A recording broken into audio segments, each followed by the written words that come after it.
Bonjour à tous. L'information circule à toute vitesse ces derniers jours et donc il est parfois très difficile de suivre. C'est pour cela qu'aujourd'hui, je vais essayer de clarifier les impacts qu'on prévoit suite aux annonces de tarifs par l'administration américaine avec un focus sur les secteurs européens.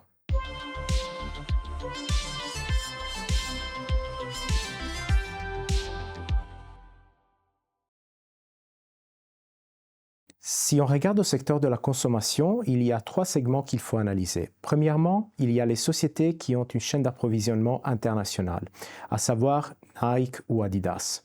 Eux sont potentiellement impactés par les tarifs car leur production est principalement en Asie. Par contre, nous pensons qu'ils pourront partiellement augmenter leurs prix et donc l'impact principal va être absorbé par le consommateur. Comme toutes les sociétés du secteur sont impactées, probablement il y aura une hausse des prix globale. C'est plus ou moins la même chose pour le secteur du luxe. Des sociétés comme LVMH ou Kering. Leur production, par contre, est principalement en Europe et on a vu que ces dernières années, ils ont eu la possibilité d'augmenter les prix de manière très importante. Donc, on prévoit là aussi une hausse des prix qui va être principalement ressentie par le consommateur. Il faudra bien évidemment voir si les consommateurs vont continuer à acheter les produits du luxe, même avec une hausse importante des prix. Le deuxième segment, c'est les sociétés qui ont une chaîne d'approvisionnement principalement locale. C'est le cas principalement des sociétés food and beverage comme Nestlé ou Tate & Lyle. Eux sont très peu impactés parce que la production américaine est principalement faite en Amérique pour le marché américain. Troisièmement, il y a des sociétés qui ont très peu d'impact parce qu'ils ont vraiment des consommateurs globaux. On pense par exemple à Mercado Libre, où la production, oui, se situe en Asie, mais aussi en Amérique du Sud. Donc, ils peuvent simplement changer l'approvisionnement des produits. Les plateformes comme Zalando ou Booking seront très peu impactées aussi dans tout ce qui est plateforme en ligne. Si on continue sur des secteurs pas nécessairement cycliques, plus défensifs, on passe sur la santé, healthcare.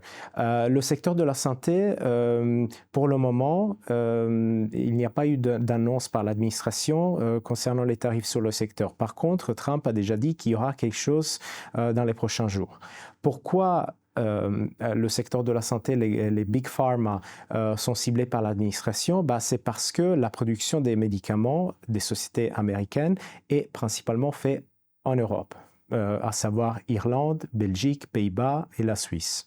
Ce qui se passe donc, c'est que ces sociétés ont des entités européennes qui ont des revenus très importantes et des bénéfices en Europe, mais ils ont des pertes dans les segments américains et donc ils payent très peu de taxes aux États-Unis. Et l'administration Trump veut changer ça. Qu'est-ce qui pourrait être fait par les sociétés comme Eli Lilly, Merck, J&J, Gilead pour éviter ces tarifs? Tout d'abord, ramener la propriété intellectuelle aux États-Unis, car actuellement, la propriété intellectuelle est elle aussi dans les entités européennes. Deuxièmement, changer la production vers les États-Unis. Bien évidemment, cela n'est pas quelque chose qui peut être fait dans l'immédiat car ça demande des investissements énormes, mais il y a eu déjà des annonces en fait. Merck, J&J et Lilly ont annoncé des investissements dans des sites de production de plusieurs milliards de dollars dans les prochaines 5 années.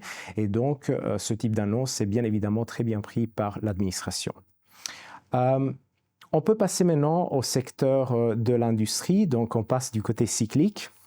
Dans le secteur de l'industrie, on est toujours positif sur le segment de la défense, à savoir des sociétés comme Saab ou Dassault Aviation. Pourquoi? Parce que même s'ils ont un petit peu d'export vers les États-Unis, la demande en Europe reste très solide.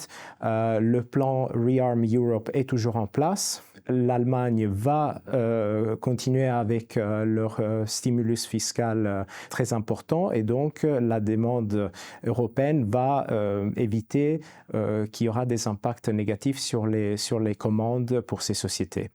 Du côté plutôt cyclique de l'industrie, donc tout ce qui est exposition aux consommateurs et aux produits électriques, on voit des sociétés comme Siemens et ABB du côté électrique beaucoup mieux positionnées que par exemple des sociétés comme Signify ou ASSA ABLOY qui ont une exposition plutôt aux consommateurs finaux.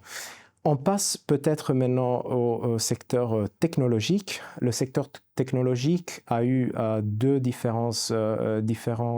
traitement à deux vitesses. D'un côté, les semi-conducteurs ont été exemptés par les tarifs en ce moment, mais il y a aussi par contre des sociétés comme Apple qui ont été impactées très fortement par les annonces car Apple, comme d'autres sociétés du secteur technologique, ont la plupart de la production en Asie et ça va être très compliqué de bouger la production en Amérique car les coûts sont bien évidemment beaucoup plus élevés. La question est la suivante, est-ce qu'ils pourront augmenter les prix dans une période où en fait le carnet de commandes et la demande n'est pas sûrement au pic historique? On pense que non et c'est pour cela que par exemple, comparé à d'autres secteurs comme le luxe ou les vêtements, Nike, Adidas, ils sont un peu plus mal positionnés car la hausse des prix, ça sera plus compliqué.